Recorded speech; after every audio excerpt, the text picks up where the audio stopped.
Hello, this is Deborah Clay, author of The Borrowed Boy and Just Be, and presenter of Castaway books.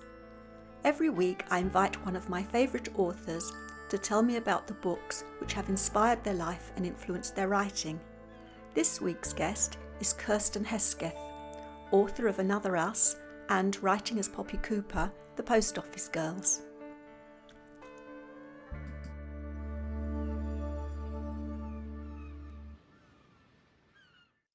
Hello, Kirsten. It's great that you could join us today on Castaway Books. I'm really looking forward to hearing about the books you've chosen that have shaped your life and influenced your writing. Hi, Deborah. Thanks very much for inviting me. This is really exciting. So let's start with your first book. Okay, straight in. So my first book is Flambards by K.M. Peyton, or Peyton. One of my favourite books, and I'm not sure how to say the author. Sorry. And that's part of a series, isn't it? There was 3 books in the Flambards. Yes. And in fact, I was going to say, I remember watching it on television. I didn't read the books, but when I looked up in preparation, because you told me what your books might be, I thought I wished I had read them when I was young, because it sounds fascinating. But I do remember a television programme. And I never saw the TV show, although I know there was one, late 70s, I think. And I don't know whether I wish I'd seen it, because I've got such a clear view in my mind now what Christina and Mark and Will look like, that you know what it is then when you see a show, when you've absolutely loved a book. And I think when I put down Flambards, I meant all 3 books. So Flambards is the first one, but there's a series of 3. So I think it's almost the third one that I love the most. But the whole series I just lapped it up when I was a teenager. Yeah. What about it that you really enjoyed, and how old were you when you were reading them? Oh, I'm thinking I was early teens, I think. And I think I was quite a bookworm, not a huge one, but I did read quite a lot. And quite a lot of the books I read at that time were about teenagers sort of finding their place in the world, I guess. So, but it could be any world. So this one happens to be pre-war Kent, 1912 or something it starts, I think. But that's just one example. I love books about people trying to find their feet in their role, I guess, because I was trying to do the same. And I think it's a great story, and there's romance in it, which I was really into as well at the time.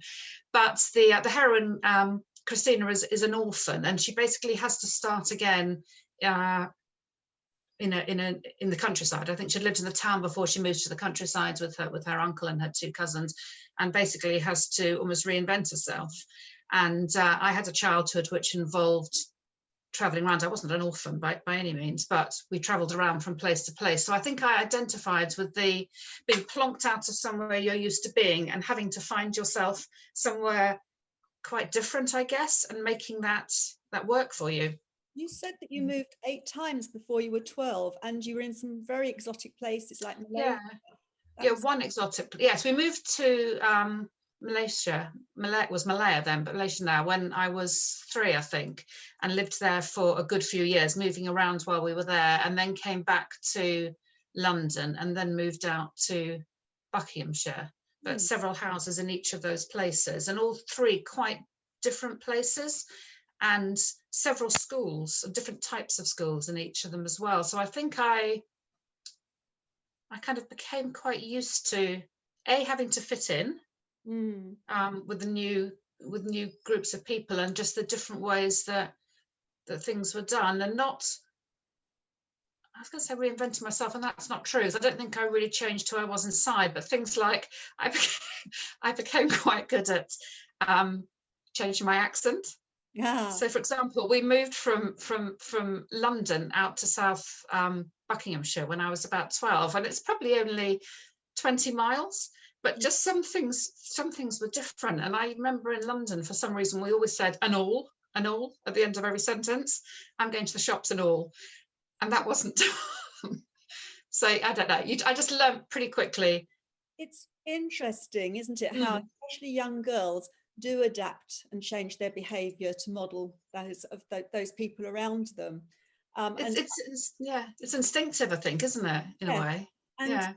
And I'll come back. I'm jumping a bit, and I'll come back. But in your book, Another Us, you talk about a boy who was on the autistic spectrum.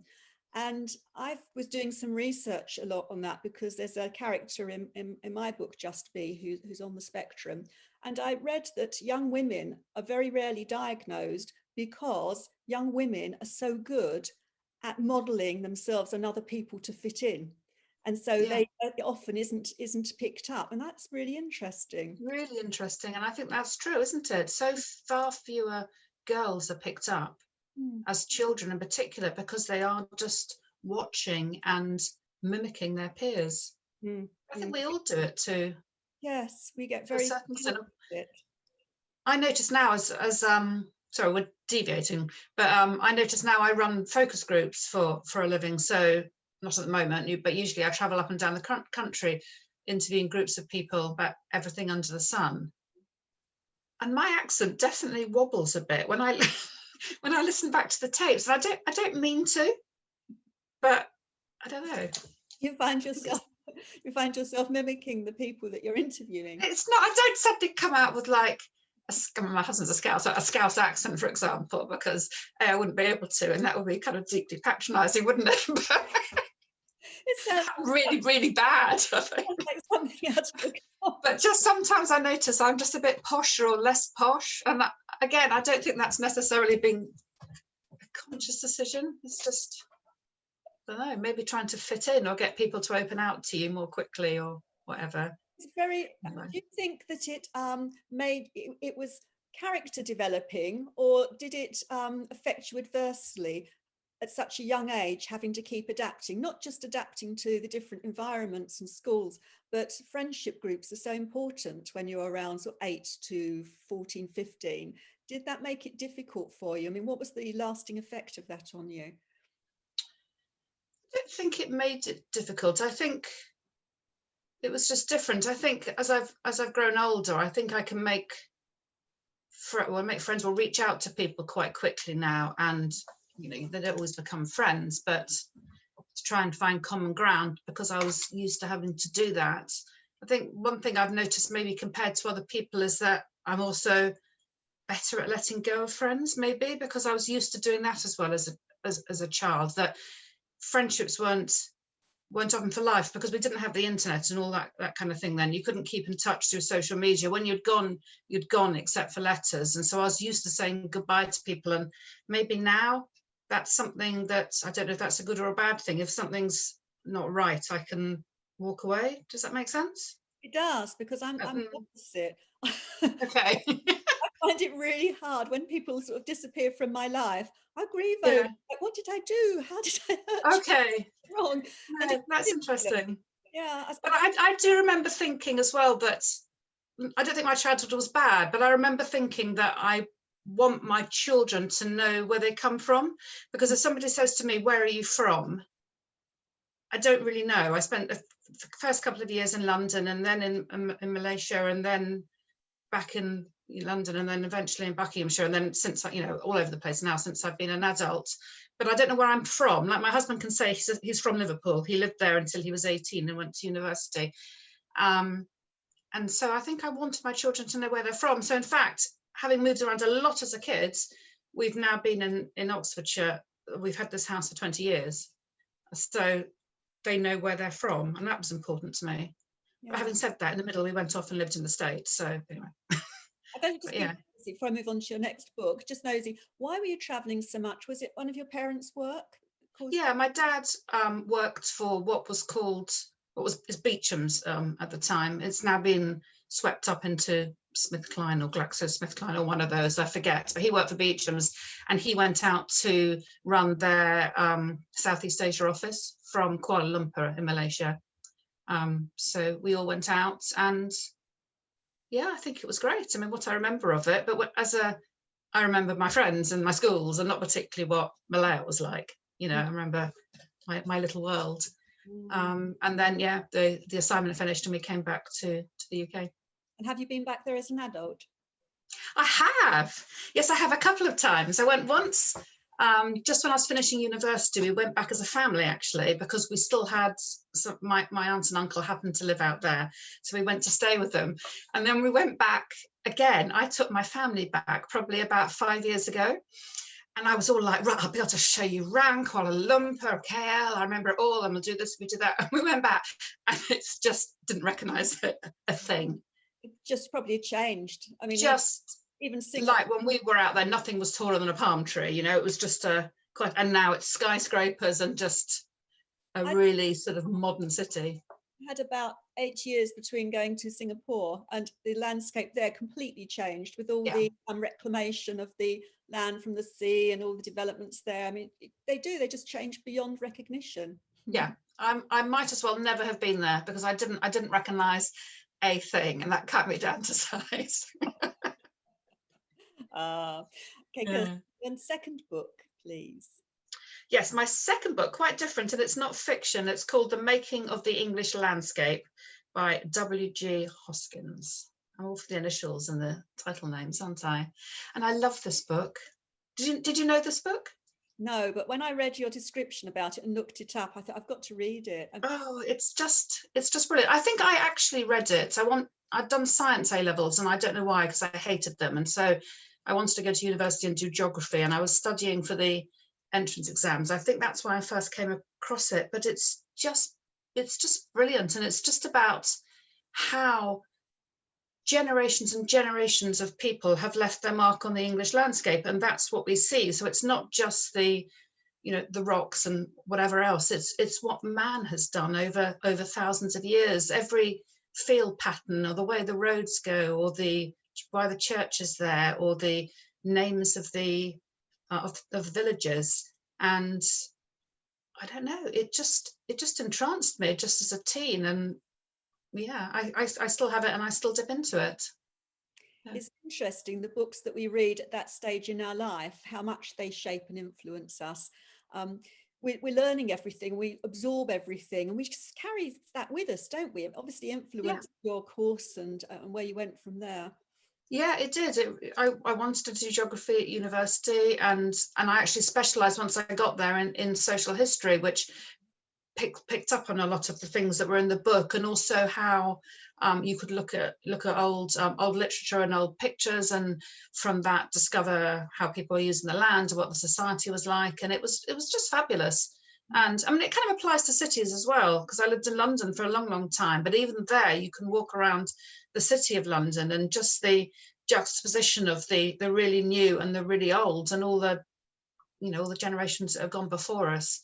I just find it very, very calming somehow. And also, whatever's going on in your life, it kind of puts it in perspective, because there have been so many lives that have gone before in the same place, if that makes sense, and somehow it's all okay. Does that make sense? Yeah. So yeah, recommend the book heartily. Because you were talking about Malaysia and how the landscape had changed so much, with buildings and everything. One of the things that I find interesting is the houses. Houses will be here long after us and long before us. Yeah. Especially in English countryside. Yeah. Yes. The house I live in now was built in 1805, I think. So you think of all the generations that have lived here before us, and how different. I'm sure they absorb something of the people that live there. I love social history too. I find it fascinating. I do, absolutely fascinating, and I like researching family trees and all that sort of thing. Yeah, I think it's so important. And I missed it. We lived in California for a couple of years as an adult when, with my husband's job, we went out there for 2 years, which was fabulous. But I kind of missed, in a way, those layers in the landscape, because they're not there. Or where we were in Silicon Valley was cherry orchard 50 years ago, I think, and then that was more or less it. Interesting. And it's interesting that you are writing now, and as Poppy Cooper, the Post Office Girls, and you're really using the social history, which is something you'd always wanted to do, to write a novel using social history, or was it just something that just came about? It was a bit of both. This one just came about, but it was something. I've got some other ideas for novels as well, which kind of use social history, and I find that period of the First World War, obviously horrendous to live through, but very interesting in terms of all the opportunities that had opened up for women and how much, you know, things changed, and that's still happening today, isn't it? The reverberations from that. So that was fascinating. And the Post Office Girls also struck a chord with me because my grandfather, he was from Liverpool, but he came down to London and he spent his whole life in the post office. And so we grew up with tales of him being a sergeant major in the post office. I've just always loved the romance of letters going everywhere. When I was young, letters were important because I had pen pals all over the place that I used to write to, and post was really exciting, wasn't it? And the post office was really exciting. And so, yes, it's lots of things coming together. And it was a really, really fun book to write, The Post Office Girls.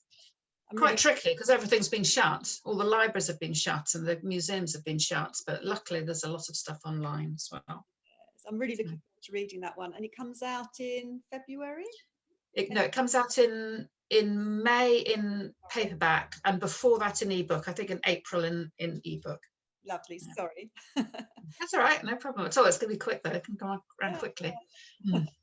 And so we go on to your third book. What was my third book? Oh, yes. So my third book is Bridget Jones's Diary by Helen Fielding. Then. About how old? What sort of age were you around that time of reading that? So I must have been in my 20s or early 30s. And I was thinking about it as I chose these books, that I think I read fairly widely. But the books that have stuck with me that I've chosen are almost, some of them are almost echoing my life where I was at the time back to me. Does that make sense? Absolutely. So I was kind of living a Bridget Jones kind of life. And I remember following her. She had a column in The Independent, first of all.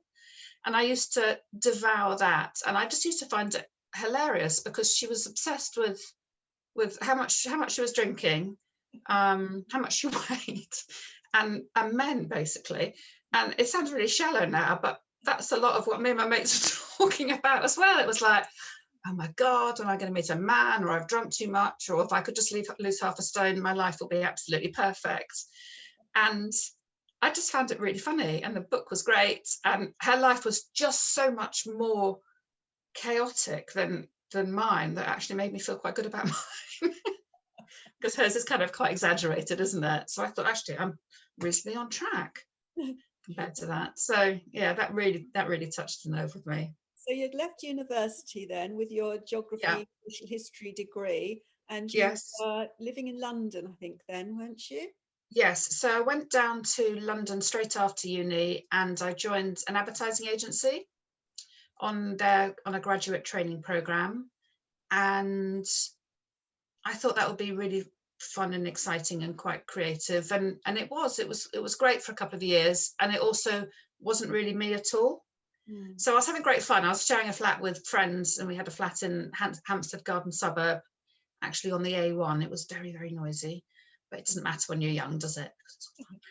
And yeah, it was a great job, but it was very fast paced and very team oriented, and big open plan offices, and at the end of the day flogging washing powder or helping to flog washing powder. And I think I need a bit more calm and space and to be on my own a little bit more.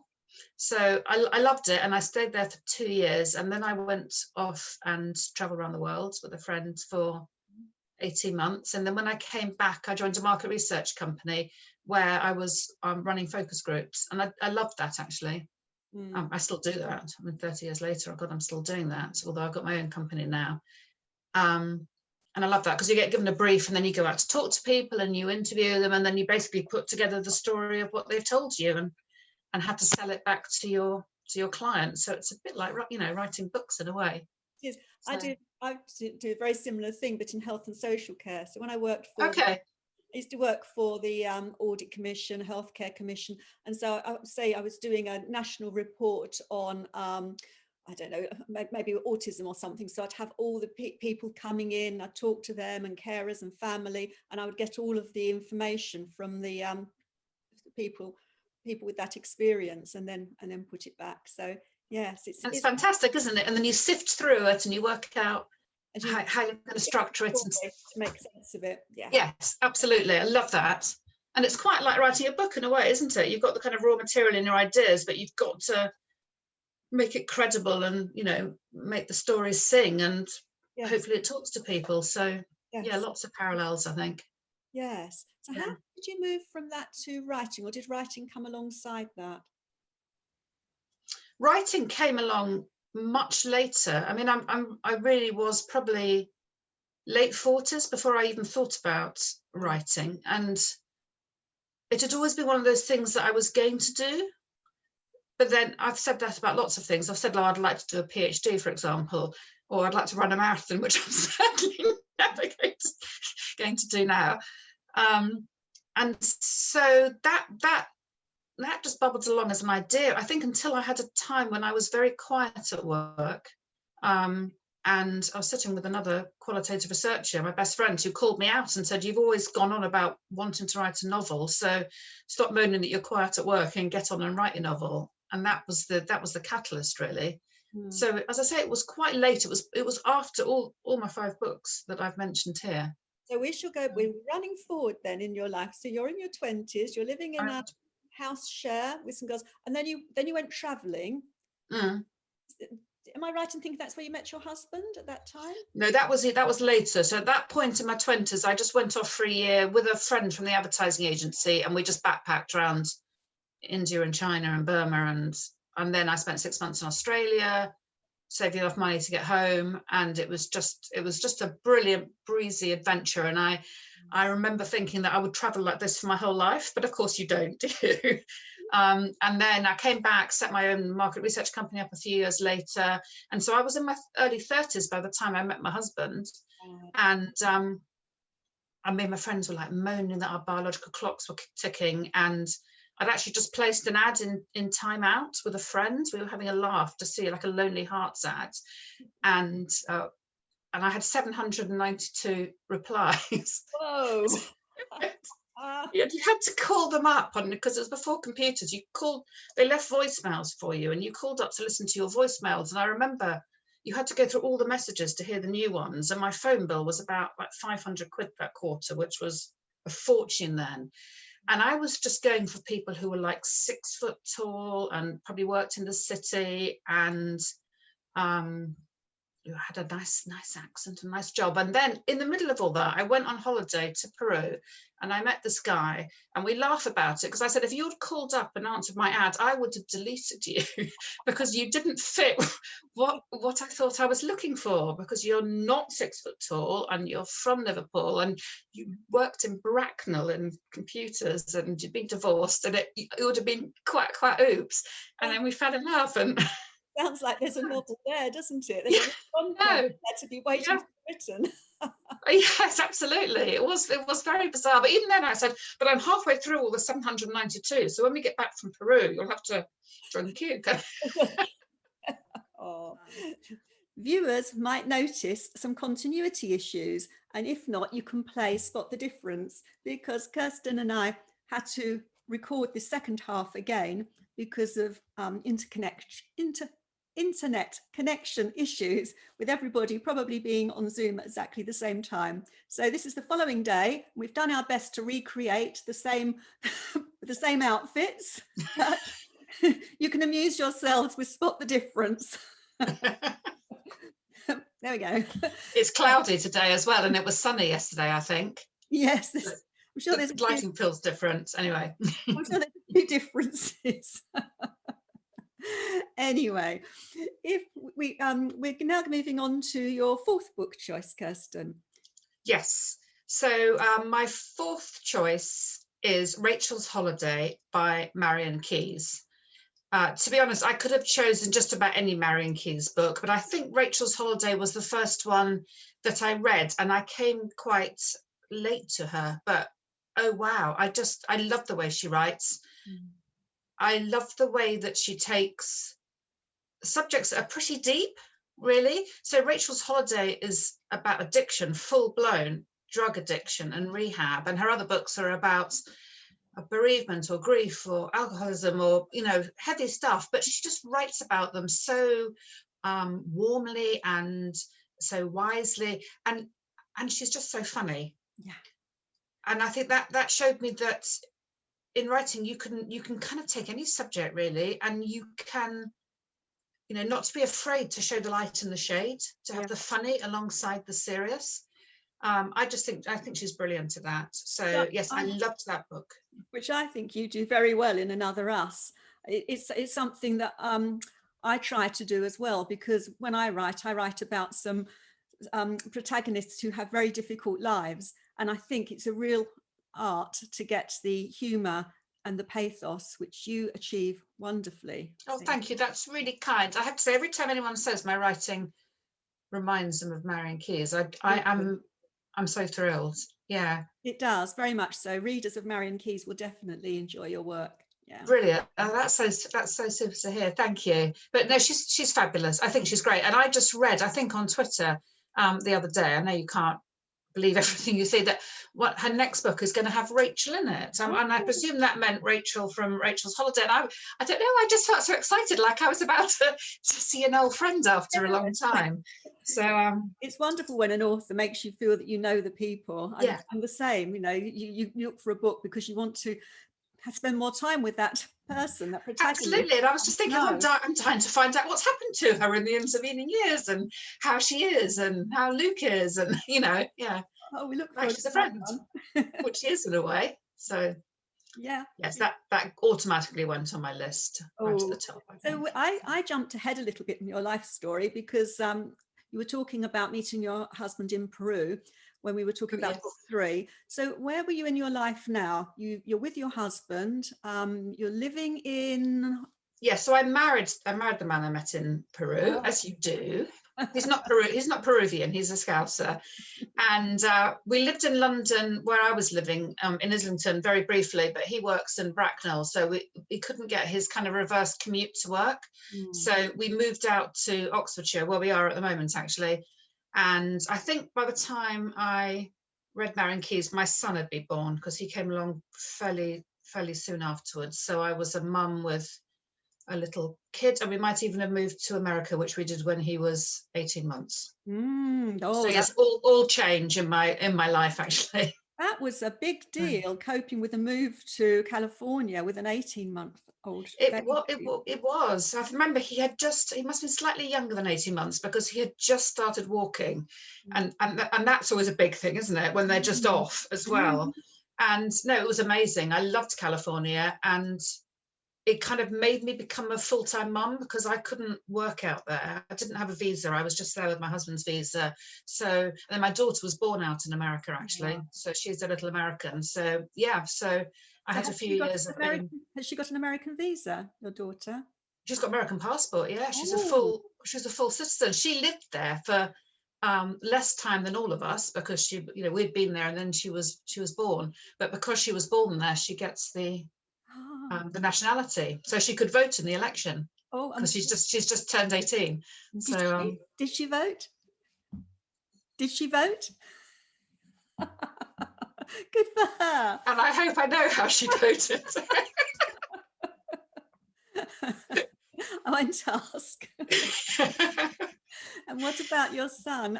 He hasn't got an American passport. No, because he's like us. He came out there with us. He was born in the UK, so none of the rest of us have got an American passport. So it's a slightly bizarre situation, because she's American, but we couldn't live there, I don't think, unless John was working there. So now I guess she could go and work there and study there if she wanted. Wow. But the rest of us can't. I bet she feels really proud of that over all of you. She has felt really proud, and I don't want to get heavy, but it's actually a pain in the being an American citizen if you don't live there. There's such a thing as being called an accidental American, and there's all sorts of tax and financial implications, which she's just discovering.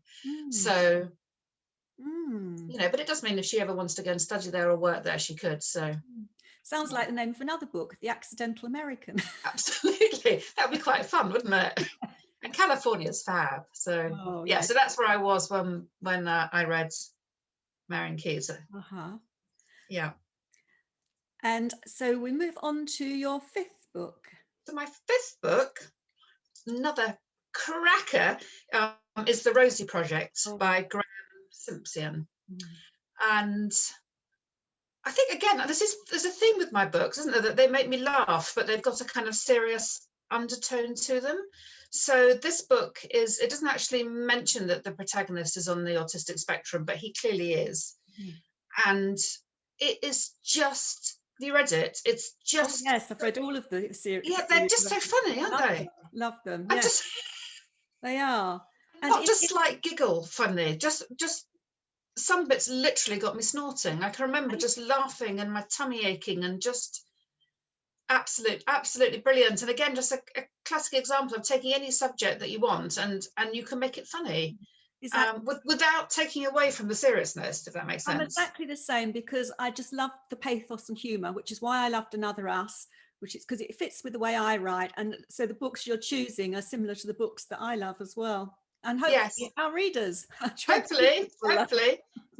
I think I picked up the Rosie Project, and again, I think I came to it late. I can't really remember, because at that time, either our son had been diagnosed as on the autistic spectrum, or we suspected that he was, and there was quite a kind of gap between the two. So I think I was sort of attuned, you know how you are, I was attuned. I saw some bump and picked it up. And and it's great because it's so funny and upbeat, and that, you know, the guy's living such a sort of rich and fulfilling, hilarious life that I just thought it was marvelous. So that's definitely my fifth choice. The whole series, actually. So, and when did you decide to become a writer and get the and what you were going to write for your debut novel? So that came later. I mean, even later than all my 5 books, and so I must have been like well into my 40s by then. And I can remember just when I decided I wanted to write a book, I'd gone quiet. I was back in the UK working again, my own business, and there are peaks and troughs, as there are with every business. And I was in a quiet time and moaning about it to my friend, and she'd heard me saying that I wanted to write a book probably for the last 20 years or something, and and said, well, stop moaning about it, now's your time to do it if you're quiet at work. And that was quite scary, because it's one thing to say you're going to do something, isn't it, and then quite another to actually go and do it. And around about that time, I mean, my son must have been about 16 by then, so a few years after he'd been diagnosed at 10, I was having a clear out at home, obviously because I was quiet at work and, you know, sorting everything out. And I came across some bump that I'd been given when he was diagnosed, and obviously hadn't read it. Well, I read some of it, but I hadn't read this particular thing. And it was a statistic which said that 8 out of 10 marriages with a child on the spectrum finished by the time that child is 16. And I think it was 8 out of 10. It was really high anyway. And I remember thinking, great, that's a real cheer up, isn't it? You know, particularly if you're wrestling with a diagnosis as well. So I remember thinking, thank goodness I didn't know that at the time, because I do wonder how I might have reacted, and if I might have become a little bit paranoid, or I don't know, behaved differently. And as it was, my son was already 16, so I kind of thought, okay. But then that made me think, what if, you know, supposing I had known the day he was diagnosed, what might have happened then? What train of events might have set into motion? And then the sort of idea behind Another Us came, and then I started writing. It's a great premise. I loved it. It's great. Thank you very much. And in fact, there's like, you've read it, so there's a kind of twist that makes it sound too thrillerish, but that didn't come till much later. That was like the 3rd or the 4th draft. So yeah, but I started writing, and then started writing, started polishing, started sending off to agents, and the whole caboodle. Well done. And we're looking forward to the Post Office Girls that will come out at Poppy Cooper. I hope you're going to be doing more like Another Us as well, though, because yes, no, absolutely. I mean, it's just the way it's worked out that I've got 2 books in 2 different genres coming out right next to each other. So the Post Office Girls is the first one in a series, so there'll be at least another one in that series. But yeah, I wouldn't say my heart is in contemporary, because I love both of them, but I've nearly finished writing another contemporary novel, which is a sort of rom-com-y, serious, funny kind of thing. So excellent. Yeah. Well, you've got a rich life history, as you've demonstrated, so I'm sure that will go into all your historical ones. It'd be a shame not to use it, but also that wonderful humour pathos that you bring to your novels, which I look forward to reading more of. Thank you very much. Thank you. So before you leave us, I've got one more request of you, and that is what you would like to bring with you onto the desert island.